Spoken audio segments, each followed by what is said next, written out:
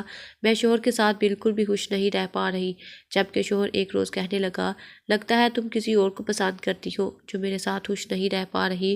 شوہر کی بات سنی تو الگ عذاب منڈلانے لگا۔ آخر کیا جواب دیتی؟ بمشکل اپنا رویہ ٹھیک کیا، مگر کچھ عرصے بعد دیور مجھے دو معنی الفاظ میں ماضی یاد کروانے لگا۔ میں ایک بچے کی ماں بن چکی تھی، 2 سالہ اصغر جس میں میری اور شوہر کی جان اٹکی تھی۔ میں نے سوچا کہ قدم جم چکے ہیں سسرال میں، باپ کو کچھ نہ بتا کر تو غلطی کر دی، اب شوہر سے چھپا کر مزید غلطی نہیں کرنا چاہتی تھی۔ اسی روز شوہر آیا تو بتایا کہ دیور غلط نگاہ رکھتا ہے۔ شوہر آگ بگولا ہو کر مجھے بچے کے سامنے مارنے لگا۔ تبھی دیور کو بلا کر سوال کیا تو دیور کہنے لگا، یہ جھوٹ بولتی ہے، اس کا اپنا کردار مشکوک ہے، ابھی تو آپ کا گھر میں نے ٹوٹنے نہیں دیا، ورنہ یہ وہی لڑکی ہے جس کے ساتھ اس علاقے کے اوباش لڑکوں کے گروہ نے زیادتی کی تھی۔ آپ جانتے تو ہیں میری سنگت بھی اس وقت ان کے ساتھ تھی، انہوں نے ہی مجھے بتایا تھا کہ فلاں کی بیٹی بد چلن ہے، مگر پھر آپ نے مجھے سمجھایا اور جھڑکا تو میں وہ سنگت چھوڑ گیا۔ میرا تو شاید دماغ پھٹا تھا۔ شوہر مجھے مارے جا رہا تھا اور آخر مجھے گردن سے دبوچ کر بچے سمیت باہر نکال کر بولا، تجھ جیسی بد کردار کو میں طلاق دیتا ہوں، طلاق دیتا ہوں۔ میرے بچے کو بھی ناجائز قرار دے دیا گیا تھا، میں اب کہاں جاتی؟ میرے ابو تو ڈپریشن کا شکار ہو کر کب کے خودکشی کر کے مر چکے تھے، پیچھے ان کا قرضہ تھا جو ان کی موت کے بعد معاف ہو چکا تھا۔ مجبوراً ایک رشتہ دار کے ہاں رہنے لگی، سمجھ نہیں آتا کہ کس کس دکھ پر روتی اور آنسو بہاتی۔ میرے پاس تو اب ایک بچہ بھی تھا۔ ہمسائی عورت بھی آخر کتنے روز مجھے اپنے گھر رکھتی۔ عدت پوری ہوئی تو کہنے لگی، میں تمہارا رشتہ کروا دیتی ہوں۔ میں نے بھی اسی میں بھلائی جانی اور سوچ لیا کہ ایڑی چوٹی کا زور لگا دوں گی، مگر اپنے شوہر کے ساتھ بنا کر رکھوں گی، اسے کوئی شکایت کا موقع نہیں دوں گی۔ اگر مجھے اس کے پیر بھی دھو کے پینے پڑے تو میں پیوں گی۔ یہ میرے بچے کے مستقبل کا سوال تھا۔ اس پڑوسن نے میرے لیے ایک رشتہ دیکھا اور مجھے وہیں بیاہ دیا۔ اس گھر میں میرا شوہر اور ساس ہی رہا کرتے تھے۔ وہ لوگ کوئی امیر نہ تھے بلکہ غریب تھے۔ میرا شوہر مزدوری کیا کرتا تھا۔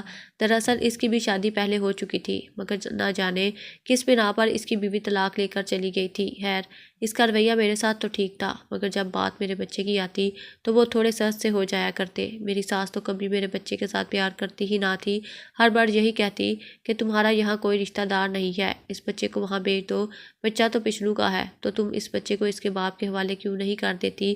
اب میں سوال کا کیا جواب دیتی کہ میری تو زندگی برباد ہو چکی تھی، وہ تو اسے ناجائز کہہ چکے تھے۔ خیر، دھیرے دھیرے مہنگائی بڑھی تو شوہر نے میرے بچے کو بھی مزدوری پر لگا دیا۔ وہ اس وقت 8-9 سال کا تھا۔ کچھ عرصہ گزرا تو ایک روز مزدوری کرتے ہوئے میرے بچے پر دیوار گر گئی، اس کی ایک ٹانگ ٹوٹ چکی تھی۔ ڈاکٹر نے آپریشن کا کہا، مگر پیسے ہی کہاں تھے۔ میں بچے کو دیکھ دیکھ کر روتی رہتی، وہ ایک ٹانگ سے معذور ہو چکا تھا۔ میں نے شوہر کی منتیں ترلے کیے اور بیٹے کے علاج کے لیے پیسے مانگے۔ ساری جمع پونجی جب میرے بچے کے علاج پر ختم ہو گئی تو شوہر کہنے لگا، بس اب اپنے بیٹے کو کہو کہ جا کر کما کر لائے، ورنہ میں تم دونوں کو اس گھر سے نکال دوں گا۔ میں شوہر کے قدموں میں گر گئی اور کہنے لگی کہ ایسا کچھ مت کرنا۔ شوہر کہنے لگا، پھر کل سے اپنے بچے کو سڑکوں پر بھیک مانگنے کے لیے بھیج دو، حالات تو کر کے تم دیکھ ہی چکی ہو، سوائے بستروں کے کچھ بھی سامان نہیں بچا۔ میں اگر یہ بات نہ مانتی تو آخر کہاں جاتی؟ بچے کو سمجھایا اور شوہر کے ساتھ روانہ کر دیا۔ بیچارہ ٹانگ کی اذیت میں مبتلا تھا، مگر اپنی ماں اور اپنا پیٹ پالنے کی خاطر وہ سڑک پر بھیک مانگتا، جو پیسے ملتے لا کر سوتیلے باپ کو دیتا۔ ساس اسے کھانے کو بھی کچھ نہ دیتی، الٹا اسے مزید تکلیف دیتی اور تانے دیتی رہتی کہ یہاں سے دفع ہو جاؤ، مر کیوں نہیں جاتے تم؟ میں اپنے بیٹے کے لیے کچھ بھی نہیں کر سکتی تھی، اندر ہی اندر گھٹ کر روتی رہتی۔ میرا بچہ روتے ہوئے میری جانب دیکھتا، وہ بیچارہ تو بول کر اپنے درد کی کیفیت بھی نہیں بتا سکتا تھا۔ دراصل بچپن میں اسے گردن توڑ بخار ہوا تھا، جس کا اثر اس کی زبان پر پڑ گیا تھا۔ وہ بولنے سے عاجز تھا، بس آنکھوں سے اور ہاتھ سے اشارہ کر کے کچھ بتا دیا کرتا، اور دوسری جانب معذوری تھی۔ ساری زندگی تو صبر کرتی آئی تھی، اب دل بغاوت پر اتر رہا تھا۔ سوچا کہ اپنے اور اپنے بچے کے حق کے لیے لڑوں۔ آخر بچہ ہی کیا تھا اب میرے پاس سوائے میرے بچے کے۔ اس روز جب میرا بچہ تپتی ہوئی دھوپ سے واپس گھر آیا تو بیچارہ بھوک سے تڑپ رہا تھا۔ مجھے کہنے لگا، دادی سے کہو نا مجھے 2 نوالے روٹی کھانے کو دے دے، بہت بھوک لگی ہے۔ میں نے یہ سنا تو ساس کے پاس آئی اور آ کر کہنے لگی کہ میرے حصے کی روٹی مجھے دے دے، میں اپنے بچے کو کھلانا چاہتی ہوں۔ مگر ساس غصے سے کہنے لگی، 2 ہی روٹیاں ہیں، ایک تیرے شوہر کے لیے اور ایک میرے لیے۔ ساس کی بات سنی تو میں نے اس سے فوراً روٹی چھین لی اور کہنے لگی، میرا بچہ بھوکا ہے، وہی تو کما کر لاتا ہے، یہ روٹی بھی وہی کھائے گا۔ میں نے اتنا کہہ کر روٹی چھینی اور جا کر اپنے بچے کو دے دی، مگر شوہر نے مجھے روٹی چھینتے ہوئے دیکھ لیا۔ وہ کہنے لگا کہ تیری ہمت کیسے ہوئی میری ماں سے بدتمیزی کرنے کی، پچھلے شوہر کے گھر بھی یہی سب کچھ کرتی ہوئی آئی ہوگی، تبھی تو انہوں نے طلاق دے کر تم سے چھٹکارا حاصل کر لیا۔ اتنا کہہ کر مجھے میرا شوہر مارنے لگا۔ اس نے مجھے اس قدر مارا کہ مجھے اپنی ہڈیاں ٹوٹتی ہوئی محسوس ہونے لگی۔ ہم دونوں ماں بیٹا روتے ہوئے ہاتھ جوڑنے لگے، منتیں کرنے لگے، واسطے دینے لگے کہ ہمیں مت مارو، ہم نہیں روٹی کھاتے، تم ماں بیٹا پیٹ بھر کر کھاؤ، ہم نہیں کھائیں گے۔ شوہر جب مار مار کے تھک گیا تو وہاں سے چلا گیا۔ اگلے روز مجھ سے کہنے لگا، اب تم دونوں ہی بیکاری بنو گے اور کما کر لاؤ گے، جتنا پیسہ اس دنیا میں بیکاری کما رہے ہیں اتنا کوئی بھی مفت اور نہیں کما رہا۔ اتنا کہہ کر شوہر نے ہم دونوں کو سڑک پر چھوڑ دیا۔ میں اور میرا بیٹا تپتی ہوئی دھوپ میں بیٹھے ہوئے تھے، بھیک مانگنے کا تو پتہ ہی نہ تھا، بس خاموشی سے ایک دوسرے سے لگے رو رہے تھے۔ زندگی ایک فلم کی طرح چل رہی تھی۔ کیا زندگی تھی میری اور کیا ہو چکی تھی۔ پہلی دفعہ میں نے گہری سانس خارج کی اور خدا سے شکوہ کیا کہ خدا، میں نے آپ سے کبھی نہیں کہا کہ میری آزمائشوں کو کم کریں، ہر بار یہی کہا کہ مجھے اس کا اجر دیجیے گا، مگر آپ کی دنیا والے تو جیسے فرعون بنے بیٹھے ہیں۔ کیا آپ کو میرے آنسو نظر نہیں آتے؟ میرا یہ معصوم بچہ آخر کیا غلطی ہے ہماری، ہم کس گناہ کی بنا پر اتنا ظلم سہ رہے ہیں۔ اس روز میں سڑک کنارے بیٹھی بے تحاشا روئی تھی، آنسو یوں ہی سڑک پر گرے تھے۔ لوگ آتے جاتے مجھے دیکھ رہے تھے، میرے سامنے پیسے بھی پھینک رہے تھے، مگر آج تو دنیا سے ہی دل بھر چکا تھا۔ آخر کو ناراضگی جتاتے ہوئے اپنے خدا سے کہنے لگی کہ ٹھیک ہے، میں نے پوری زندگی صبر و شکر کی صورت گزاری، اگر میری زندگی میں سکون نہیں آ سکتا، مجھے میرے صبر کا پھل نہیں مل سکتا اور نہ ہی میرے ساتھ غلط کرنے والوں کو سزا مل سکتی ہے، تو بہتر ہے میں حرام کی موت مر جاؤں اور اپنے بچوں کو بھی مار دوں۔ میں مزید اس قید خانے میں نہیں رہ سکتی۔ اتنا سوچنا تھا کہ میرا دھیان اپنے بچے کی طرف گیا۔ میں اس معصوم بچے پر کیسے ظلم کر سکتی تھی۔ میں روتے ہوئے گھر آ گئی۔ راستے میں آ رہی تھی کہ میرا گزر میرے سابقہ شوہر کے گھر کے باہر سے ہوا، جو کہ بند تھا۔ آس پاس لوگوں سے پوچھا تو کہنے لگے، جس دیور نے میرے ساتھ بدکاری کی تھی وہ تو عمر قید کے لیے اندر چلا گیا ہے، نشے کی اسمگلنگ میں پکڑا گیا۔ سابقہ شوہر تو کسی موذی بیماری میں مبتلا ہو کر مر چکا ہے، گھر کا گھر ہی برباد ہو گیا، مگر خیر مجھے پرواہ ہی کہاں تھی اب۔ میں جب اپنے گھر پہنچی تو باہر ہجوم اکٹھا تھا، سوچ میں پڑ گئی کہ اندر کیا ہوا۔ جب جا کر دیکھا تو ہوش اڑ گئے، سامنے میری ساس کو ریت میں لٹایا گیا تھا اور میرا شوہر اس کے پاس بیٹھا تھا۔ جب پوچھا تو پتہ چلا کہ ساس کو کرنٹ لگا ہے اور سب محلے والے اپنا اپنا طریقہ بتاتے ہوئے ساس کو کبھی مٹی میں تو کبھی ریت پر لٹا رہے تھے۔ ساس تو کرنٹ لگنے سے مر گئی، جبکہ شوہر ماں کے غم میں ہی آدھا ہو گیا۔ ہم دونوں ماں بیٹے روزانہ کی معمول پر بھیک مانگنے جانے لگے۔ شوہر تو نیم پاگل ہو چکا تھا، بات بات پر مجھے مارتا رہتا، جب تک زندہ رہا ظلم کرتا رہا اور آخرکار اس دنیا سے چل بسا۔ اس کے جانے کے بعد میں اس کے ہر قید سے آزاد ہو چکی تھی۔ میں نے ایک بڑے گھر میں نوکری کرنا شروع کر دی۔ مالکن اتنا کھانا اور پیسے دے دیتی کہ ہماری ضروریات پوری ہو جاتی۔ زندگی کی پریشانیوں نے تو ابھی بھی کم نہیں ہوئی۔ بیٹے کا مستقبل دیکھتی ہوں تو تاریک لگتا ہے، نہ جانے مزید کیا کیا سہنا باقی ہوگا۔ یہ تو فقط میری کہانی تھی، مگر دنیا میں رہنے والا ہر شخص روزانہ کی بنیاد پر ایسے کئی مسائل سے دوچار ہے، جن میں سے ایک آپ بھی ہیں۔